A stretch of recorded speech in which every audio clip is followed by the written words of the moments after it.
Welcome to episode 8 of the Rich Lessons podcast.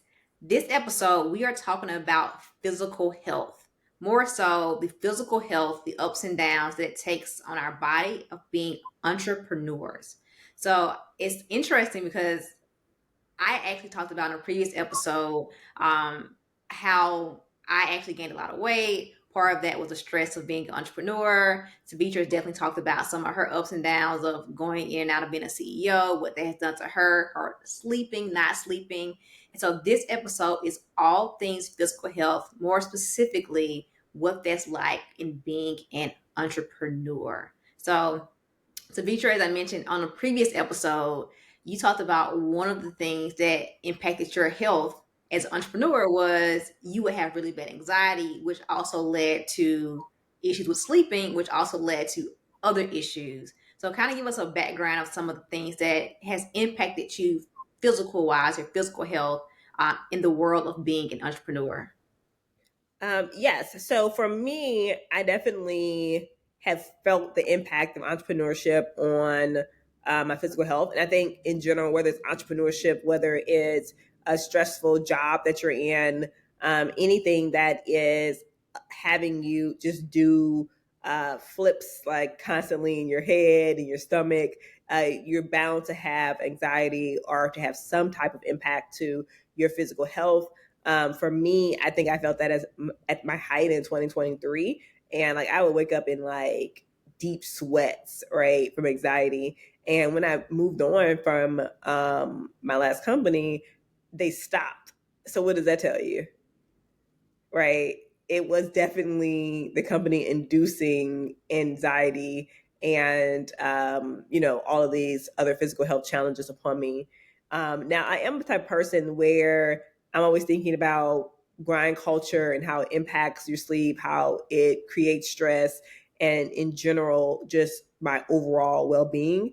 I'm a person that does all the things. In fact, an hour ago, I was getting acupuncture, right? So I believe in holistic medicines. I believe in like trying different therapeutic um, therapies. So I am definitely a person that will try something once or twice, right, to see if it actually works. I'm a big person where I take ginger and I listen to people's thoughts on what goes into your food. Now, the issue, though, right, is knowing better and doing better. I also live in New Orleans. I also am surrounded by food. I also love food, right? And so I'm constantly in conflict of what I love and things I enjoy and trying to create this healthy lifestyle. And so more so than not, I'm focused on like, oh, how do I create more moderation? Um, I'm always joking that I'm either like trying to lose, I'm always on this cycle of trying to like lose 15 pounds, right? And so I'm also trying to remove myself from like that cycle where I can get to my healthy weight and like stay there. And again, it's so very hard because sometimes I'm the type of person that my weight fluctuates with seasons. And so, like wintertime, I begin to get back in shape, like get in my bag. Um, but doing like Christmas holiday season, like I gain weight because of the holiday parties and all the excessive like drinking and all these different things. And then we go from holidays to Mardi Gras season. So it's balls and it's king cake and it's all of these other things. And then you try to get back right going into summer. And so for me, my health journey, my physical health journey has been trying to create a space where I can just stay um, at some type of happy medium, right? Give myself a little space, but stay at some happy medium that consists of moderation, definitely enjoying the things that I like, but not overindulging in those things. For you, your weight changes with the season, but does it also change with, or in the past has it changed with depending the stress level that you're under, more specifically when you're, and especially for you at the height of running a very well skilled company? Yeah, I definitely think so because I always see these health gurus online, and they're always pointing at you and like, you have time in your day. I got this workout in. It is literally what you get paid for. And most people they spend most of their time where they get paid at. Right. So if you get paid to be in the gym because you're a trainer or a wellness coach, then guess what? That would make sense. Well, I didn't get paid to be in the gym, right? And so doing those long sprints when you're building or trying to launch a product, etc., and you're like sun up to sundown, and then you're still working into the night, and you're just like, you're not trying to break your concentration by taking 2 hours to go work out or whatever that may look like, and so you just don't. And I think that coupled with like the stress, it just mounds, like the weight starts just packing on. And I've talked to so many entrepreneurs who have gained weight or kind of struggled in this area because of that. Yeah, it's even now that I'm, getting back to the hustle and bustle of entrepreneurship life, building, creating, traveling, speaking. The one thing I struggle with the most is I'm also trying to get back into the gym more consistently in the gym because I went like 2, 3 months without being in the gym, which is actually really horrible because I had been so consistent prior to getting my health back, in order. But to your point, it's like sometimes I'm up to 3 o'clock, and my plan is always it's like, oh, I'm gonna get up 5:30. I'm at the gym at 6. I'm gonna just stay there, do a hard 30 minutes, get back, take a shower, make sure I'm ready by, whatever time. But then I go to sleep at 2 o'clock, 3 o'clock. So my alarm goes up at 5:30. I'm just like, tomorrow. Yeah. It's also like you're trying to think about, oh, do I want to get this extra 2 hours of sleep before I Yeah. got to get back to the hustle, right? Or do I want to get up and go to the gym? And so that's definitely like a battle you do inside your head when going to the gym or, getting some physical exercise in. Do you have a routine in the past, or do you have a routine now to try to incorporate physical activity in some way or another? Yeah, I think everyone can think back, or maybe that's now, to a time where they were at their most healthiest.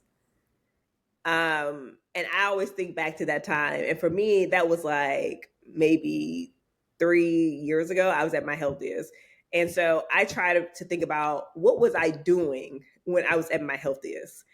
Now, honey, I was working out like 6 days a week, like consistently, and not like, oh, you have to work out 6 days a week, but I just had that, oh, I'm going to go to an Orange Theory class at 4 o'clock. And that was just on my schedule. It wasn't like I'm spending 3 hours a day in the gym.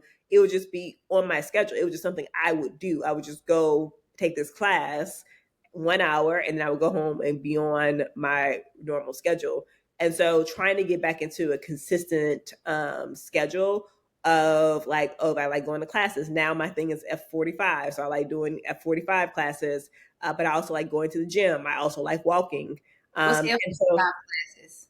F45 is like a less intense and more, I would say like more cardio driven. Um, what's the class that everybody does? CrossFit. Okay. So to me, it's like a more cardio driven CrossFit without the super, super heavy weights and like flipping a tire, something crazy like that. And so I like F45 because I like that nonstop workout where you're just moving from station to station to station. And I think that works better for me. What other thing is that, I'm getting older. And so like the super high impact on like my joints and knees, girl, I can't do it anymore.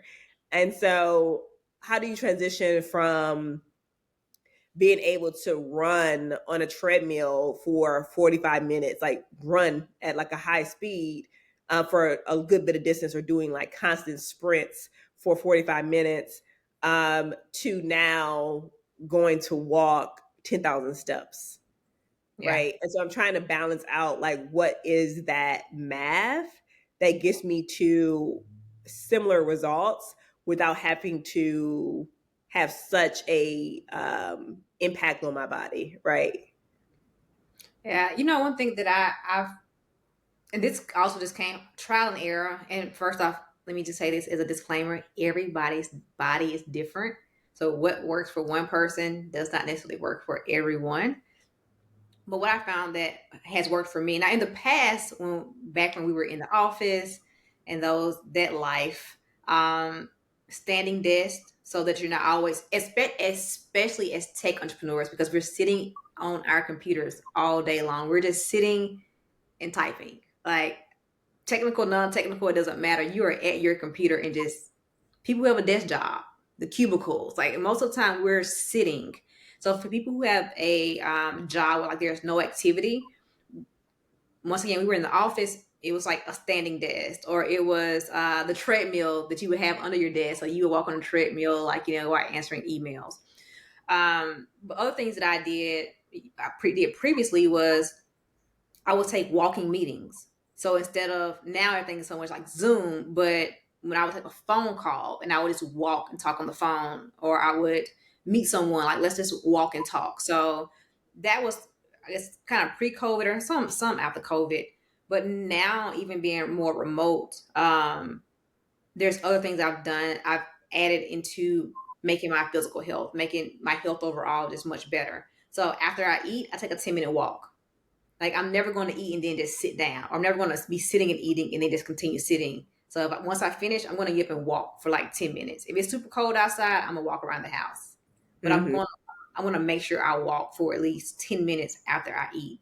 So I found that worked. And then, kind of back to what you said, food is medicine.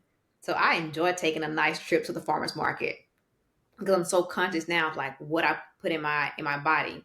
And so when I gained a lot of weight, mainly from the stress and all that came from the closing of CapWay, and when I say I gained weight, I'm talking like 170 pounds gain weight. And while some Hmm. people might say that's not heavy, I am. For those who don't know, I have a very petite frame, so 170 pounds for me is extremely heavy because my average weight is, even as an adult, is like 130. I mean, Hmm. I was in high school at like 110. It's like, why can't I gain weight? Right. Nobody want to wait when you're skinny. Why can't I Yeah. wait? And I It's played like, basketball. just wait on it. Everyone, mom will always say, "Watch what you wish for. Like it's going to come." But I played basketball, so like I was like, my Right. coach, Sheena, like you gotta do something. Like you gotta eat some eggs, eat some meat, gotta gain some weight. But what I did was, when I gained a lot of weight, what I did was I cut sugar out and I started to pay attention to what I was eating. So if you don't know me, I love sweets. So again, shout out to Sevetri for giving me my very first king cake. It was I absolutely do apologize. it was amazing. But I had to actually cut out. I learned to cut out sweets when I gained a lot of weight, and I started to research and listen to people who are experts. Because again, I am not an expert. Disclaimer. But I started to listen to people who were experts, and everything I would eat, I would look at how much sugar was in it. I love orange juice, but then I Yeah. would look at the back of it and be like, "Holy Yes. crap! Like it is a lot of sugar inside of this orange juice." So I stopped drinking orange juice. So I cut out sugar. I only would eat meat certain days of the week, but the by far the game changer for me was intermittent fasting. Like completely changed everything for me. So I So what does started that out. look like for you, intermittent fasting? I've done this. I have done fasting before, but I mean, you've had such success with it, incorporating it into like your health journey. And there's a lot of opinions about fasting, but how was that for you? Like, what times did you fast? Like, tell us what was your path to intermittent fasting? Well, it was the main thing for me was not making it a trend. It was like me deciding if I see results, if this actually is working for me, my body, I want to make it a true lifestyle change. So I started out doing kind of almost the norm, which was 12, 12, 12 on, 12 off. And the 12 off for the most part was like overnight. So I would go from like 8 p.m. to 8 a.m. I mean, that's kind of simple. 9 p.m. to 9 a.m. I don't think that's necessarily hard for anyone. But then I would expand it more and more. So to the point that I got it down at the highest, I did 4 hours of eating. and then Mm-hmm. 18 hours no eating. Now I'm back to more of like 7 or 8 hours. Yeah. Sometimes down to 6, I change it up. But even with still doing that, the thing that I make sure I do every quarter, so 4 times a year, I do a 3-day fast. So it's Mm-hmm. nothing but water. And if you're into fasting, or if you've researched fasting, particularly a 72-hour fast, is a chance for your gut to reset itself. It's a opportunity for your cells to repair themselves, and it's a lot of benefits to it. Again, there is research one way or the other. Some people highly criticize it, and if you have certain health issues, I also recommend not doing it. So please consult a professional before you do it. But I do every quarter, 3 days, so four So you times a year, just do water. just Are you? water. So I have never done a 72-hour water fast. I have aspired to do it. I have even tried to do it, but honey, I melt down. The most I can do is 24 hours. What happened? You just feel like it just. Girl, I don't know. Something breaks. Now I can do a juice fast. I can do a smoothie fast. I can do a liquids fast, but I cannot do a water fast. And obviously, we're not giving health advice to anyone. Just a disclaimer there. If your body is telling you you can't do it, then you can't do it. But yeah, I just couldn't do it. And here's the thing about fasting outside of the health benefits. I like to test my discipline for stuff Facts. for stuff. And fasting is probably one of the number one discipline testers that's out there for me. And so sometimes I just want to test like my discipline to like stick with something. And fasting is one way I do that, but I can't do the water fast. Like I wish. Well, one mistake that I've seen a lot of people make is that when I have a conversation about fasting, particularly doing a 3-day or however many day, even 24-hour, 48-hour water fast, they'll say, "Oh, I can't do it," because most people say they can't do it because they end up with a really bad headache. Yeah. I get that a lot. But then I asked them, I was like, "So explain, like, just tell me what you were doing." Well, I was just drinking water, and that's the number one mistake that people make. So again, I'm not an expert. Please consult a doctor or expert on this first. But from what I have learned, what worked for me and what I learned when I consulted a professional was that when you drink only water, you're actually flushing your body. Yes, you're flushing the toxins, but you're also flushing get up some of the things that you need. And so when you're drinking nothing but water, you're flushing a lot of what your body needs. So when I'm drinking nothing but water, I'm also putting in Himalayan salt.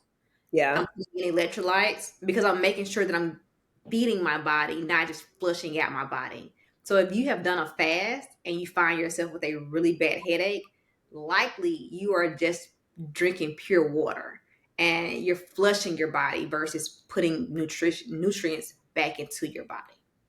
Yeah. Yeah, I'm there with you. Have tried it. Again, I have never made it to a 3-day water fast.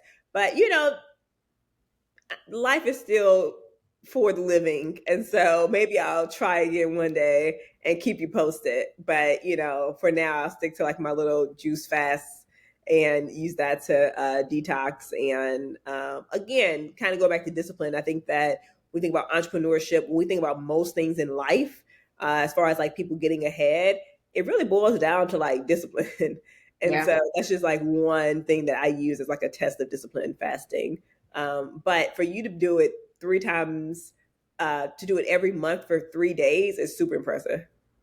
Do you feel like, though, as entrepreneurs, like, to be disciplined is one thing, but I find it's very, very, very hard when I'm traveling. Like, I have a heavy travel schedule and trying to eat and be healthy. I just find it extremely tough. And I have consciously tried it. And I will be open and admit that I don't know if I've been successful at it yet. So I am the worst to the extent that, so say at the beginning of the year or whenever, when I'm literally like locked in with my health, I will purposely not try to travel because travel will is like the death of any healthy routine that I have. Like I just went to Vegas to see my brother, and I've been eating clean, for the past few weeks. I get to Vegas, honey. If you saw my story, you already saw what time I was on. I was eating ramen from Momofuku, in the Cosmopolitan Hotel. We had went all over to Bodogi's, which was one of the Keith Lee picks, like this massive sandwich with tater tots and eggs and sauce on top. Honey, my brother, he got kids. They wanted donuts from Krispy Kreme. I had a Krispy Kreme donut. Then they wanted these lemonade with the boba. Girl, I said I got to get up out of here because I will traveling, right? Traveling is definitely something I have not learned to keep a regimen for when I'm traveling long stints. And I like to try what the people eating. Like what do y'all love in Dallas? What do y'all love in Vegas? What do y'all love, especially foodie cities? It's Yeah, a whole I other story. that's my I have not mastered it, and Laura knows I know at one time I was traveling 3 and 4 times a week, and even when it's not a heavy travel schedule, I have yet to master it. And if you are an entrepreneur or if you are someone who travels a lot in general, and you have mastered the way to eat healthy and stay healthy, help me out because it just Drop the tips. yeah. People are gonna say, so they should talk about this discipline. That's why I need to learn discipline. How to continue to eat healthy while traveling. But I mean, you think about it when you're running through an airport. How many times are you gonna stop and be like, or just depending on the airport, a lot of times they don't even have healthy options. Now, yeah, if you're going through like an Atlanta or you're going through like a Denver, like these massive airports, I'm sure you can find like a smoothie or something that's a little bit healthier. But not all airports have like really healthy options. So you're gonna grab whatever you can in between this layover to get on this next flight to get to wherever you're going. And likely that's Yeah. going to be fries, a piece of pizza, grab this burger. Like it's not gonna be like let me sit down and grab this salad with XYZ because that's just not the reality of like running through an airport. At least for me, that's been my reality. Yeah. And honestly, like a good example of that is like when I was going to Vegas this past weekend, I was like, okay, I have not eaten yet. And it's lunchtime. I have to get on this 4 hour flight or whatever. And so I was like, okay, I could probably eat on a plane, but they didn't have any like healthy options. And so I was like, oh, I know I'm going to get a salad from City Greens. And so I'm walking to City Greens thinking about to get this healthy salad. It's not there anymore. So I was like, you see Whoa. how that will be working? And so I ended up getting a salad from Chili's, or even if I stop in the lounge, it's a lot of temptations in there. It's like okay, you can go for this little bitty salad, but they also have the dessert stand and all these other things that you can just grab something and like run out. And you can't just grab a salad and run out. Well, Atlanta you can, but most airports you can't. And so yeah, we need to figure that one out. But we definitely want to hear everyone's feedback on what do you do to stay consistent and on a healthy routine while traveling. And I know some people are going to say make it a lifestyle. I get it. Okay, we got it. Next. I, when I to your point, like when I'm more like stationary, when I'm somewhere for a week, 2 weeks, whatever the case, I do really well. But the minute that travel schedule picks up, it just goes out the window completely. Yeah, Um, I do follow I some pages that help me a little bit. They're like this lady, her name is like PCOS Sam on TikTok, and she has created a healthy menu at every fast food restaurant, everything that's like high protein, low calories, and I'm always highly impressed. That's all I'm gonna say. So maybe and we'll try that yeah, one. I'm about to go check that page out. But side note, I people do talk about in the lounge you have more healthy choices. My issue there when traveling is I never go to the lounge because I like to get to the airport right when they're boarding. So I don't even have like it's like no point in me. Like if my flight is at 9:50 and the door's gonna close at 9:40, I'm trying to get to the gate at 9:38. Yeah. And also Delta has ruined all the lounge access now, because even like the card I have to get in, um, they have restricted, you only can go in like 8 times a year. And so I'm like, okay, Delta, you're on your capitalism train right now, but whatever. So if for you, especially again, 2025, back in your bag, back to creating, back to trying things, what works, what doesn't work, back to just being a true entrepreneur, because you do take your health seriously, your physical health, mental health, emotional health, but more specifically for your physical health, do you have any routines you're trying now? Anything new you're trying out? I'm actually trying to create what's going to be like my thing for longevity, right? I think it's like a mind shift from like hustle culture to just being thoughtful about how you want to live the rest of your life. And so I am trying to think about like what that looks like. However, when I said I do all the things, I do all the things. Like I have a gym membership to this holistic gym, which Austin got me for Christmas. And inside there, it's like you could do all this yoga, you could do saunas, you could do the cryo, you could do the cold plunge. I've done all those things. You hear me? Like I'm a person that goes to get lymphatic drainage massages for when I'm puffy. I can eat like 2 pieces of sushis and like my whole face puffs up, right? Like I am a person that easily like swells, like even my rings, just by eating like a piece of fried food and some rice. And so I constantly have to be conscious of what I'm eating because of those things. And then say if I do that, I'm like looking for like the next appointment to go to get a lymphatic massage or to go do this or to go do that to remedy those things. But it's like if you don't do those things, then you don't have to remedy them. However, I am definitely again a person that's all about like results, and so I love saunas. Um, the advice that people give for saunas is that you have to go in them 3 days a week. Now you already know our hair that's getting us, but you have braids in. I have my twist in right now, so now's the perfect time for me to get some sauna time in. Uh, but the goal is to actually go 2 to 3 days a week to really get the health benefits from it. Cold plunge is not my favorite, but I have done cold plunges. I really do like the cryo though. All these things are totally great for like inflammation. Um, Obviously, the sauna to also like burn calories, etc., because you're sweating. And infrared is just good for your health in general.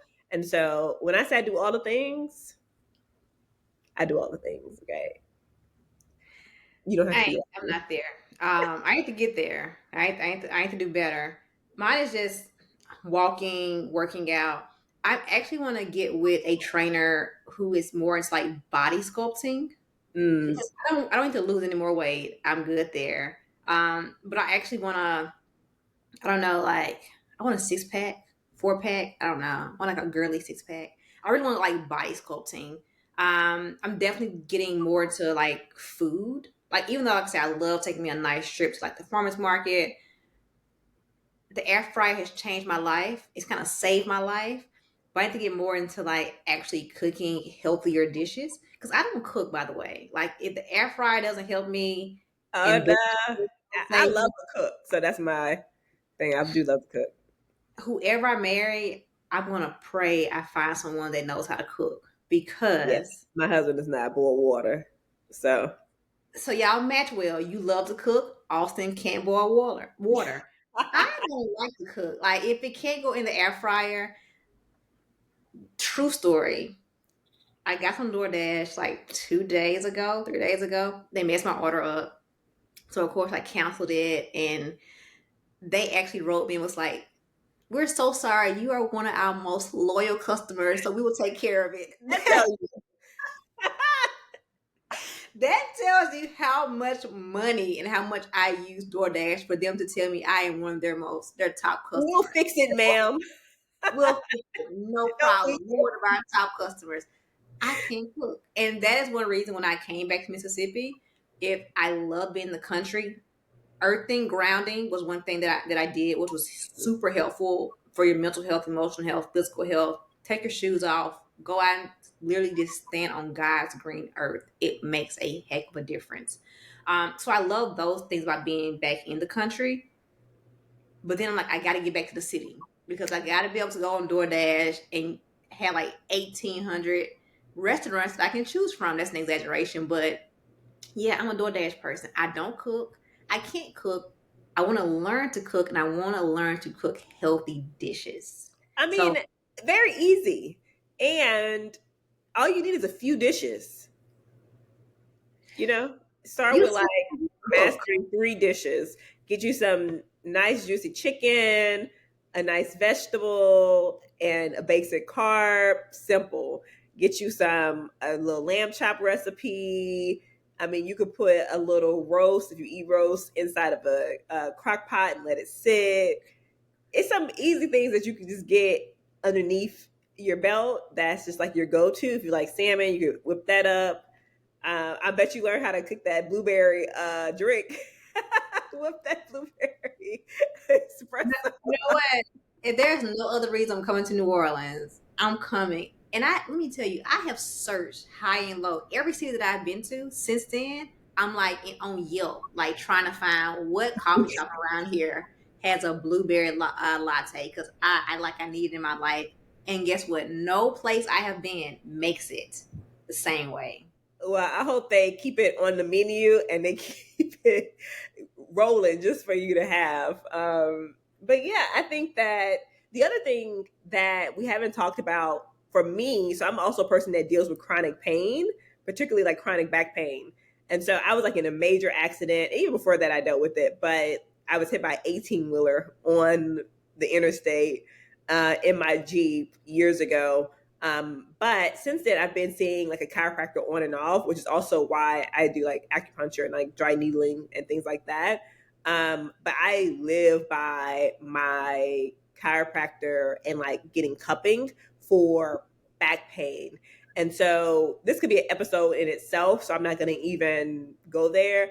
But the idea of like living with pain is a conversation that is not talked about. I mean, there are so many books written about it, but literally, like people who live in pain and how that impacts like their day to day life is a topic that I don't think people often speak to.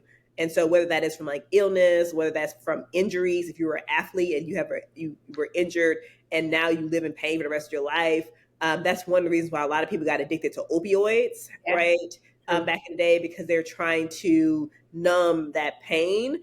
And so maybe we'll bring in an expert to talk about what it means to like a larger, more expanded topic around health and also speak on like pain, mental health, other practices that work, don't work, that just may be like Chinese medicine, stuff that I'm into. Love Chinese medicine, by the way. Shout out because when I was in Atlanta, someone introduced me to Chinese medicine, like on a serious scale, and that's when I got into acupuncture. Mhm. I was introduced to Chinese medicine, and it's not for everyone, but I'm a fan. Yeah, me too. Anything to live a better life, y'all. That's what it's about. For the Yeah. life we got left. Unless paradise about to happen sooner than later around here, then Well, yikes. you know what? With the Paradise Show, it made me think because people are like, "Well, how did people get their braids done?" And I was like, "They said they brought one of everything, so they must have brought a braider or a salon owner and a barber shop, and they have that somewhere in Paradise." But it made me think about what it means to be considered the best at what you do. Because essentially, they brought with them to Paradise whoever was the best, like in every category, just one person, two people that were the best in their category, right? And so it made me think, like, dang, how would I be able to slide in here? What could I be like the best at? When people are like, oh, you're really, really the best at that, so I can get let into Paradise. Otherwise, we're gonna be Imagine. building a new country. We're gonna be the people that got left behind. Now I do believe, survival of the fittest. So we would have been trying to build some forts and some tents and some bunkers and the new United States. You know what? This is so naive. This has nothing to do with physical health, which is what we're talking about. I But know. I have so been looking to a bunker. Like I'm in the country too. I'm like, oh man, we're in the country. I know we can build some nice bunker out here. Hey, people might think I'm a little But crazy. you know what? It doesn't, but it does, because survival of the fittest, to me, is connected to physical health, and it's like a True. mentality, right? Of like what it takes to survive. Like the things that we're talking about now are things related to what it takes to survive, right? The reason why you take medicine because you want to live. The reason why you do acupuncture and go to a chiropractor because you want your back pain to stop so that you can live a normal life. And so all of it is relevant, including the bunker. You know, but I think for me also physical health is so important because I'm not a fan of medicine. You talk about like I'm like Chinese medicine, more like holistic approaches. I'm all for it. It's my first choice every single time. Yeah. When it comes to like pharmaceutical medicine, I've said to all my friends, this is probably my first time I guess technically saying it publicly. If anybody tells you I died from overdose, they killed me because It was I'm not like me. I don't do like I'm gonna leave with a major migraine maybe, but I'm not taking. I got like all four of my wisdom teeth taken out, and I think they gave me like I think it was oxy they gave me. I'm And pretty you're sure it's like, like one, and I was like once I got it out of my system, I was like nope, you're done. not Yeah. taking it anymore. Yeah, I remember my first time taking Oxy, and ironically, it was because of the dentist. I think I got a tooth pulled or something, and my crazy self decided I was going to take this pill on my way home, thinking I would have enough time. When I tell you, I was struggling trying to draw. I was like, "Why would I do that? Why in the world would I?" It was my first time taking it. No way I would have thought it would have started working in 10 minutes. Like, girl, I could not believe the way that medicine kicked in, but also made me think why it's so addictive and like why Yeah, people want that feeling, particularly if people look for that feeling with other drugs or other things. So we're gonna stay on the holistic, natural path as long as we can. I'm definitely a fan of holistic. It's gonna be my choice every single time without question. Yeah, as I get over a cold right now, and I'm trying to cure it with hot water, lemon, and honey, hoping I don't have to move to medicine. So I'm definitely there with you. Well, my I'm not an expert. I keep saying this as a disclaimer because I don't want anybody saying I did it and Sheena said it on this podcast. You are to blame. Please do your own research, consult your own doctor. Elderberry. Oh, yes, yes, yes. I live and die by taking elderberry every morning. It's huge for me. Also, before I eat, when I'm stationary, when I'm traveling, not as easy. But before I eat, I try to suck on or a bite on a lemon Mm-hmm. before I eat anything. I always try to eat my greenery first before I eat anything else. So I have like these like regimens that I have, but in general, elderberry, I have found myself rarely ever getting sick because I take a dose of elderberry every single morning. Yeah, I think I was around my niece and nephew, and they got me sick. So I'm not used to being around germy kids. So we definitely have to send a prayer up for me to get better soon. You got it. You got it. All right. Any last parting words? No, I think, my rich lesson for this episode is to take better care of yourself, whatever that looks like for you. Same. My rich lesson for this episode is actually pretty similar. The main thing is that your physical health, it impacts other parts of your life, and so taking care of yourself. If you can't go to the gym, you don't want to go to the gym, just taking a walk, like just get your heart pumping, get the blood flowing, like the small things. Especially as entrepreneurs, we're sitting at a desk a lot, especially for us to do tech or That's it. Anything dealing with sitting at a computer. Just get up, take a walk. Go have that phone call. Take a Zoom from your phone. Just move. Movement is key. So physical health is super important. Just move Consistently. consistently is a good one. Move consistently. Yep. 6 months could change your life. All right. Until next time, we appreciate each of you. Again, you can check us out on Spotify, Apple Podcast, or you can watch us on YouTube. Yes. Until next time. Deuces.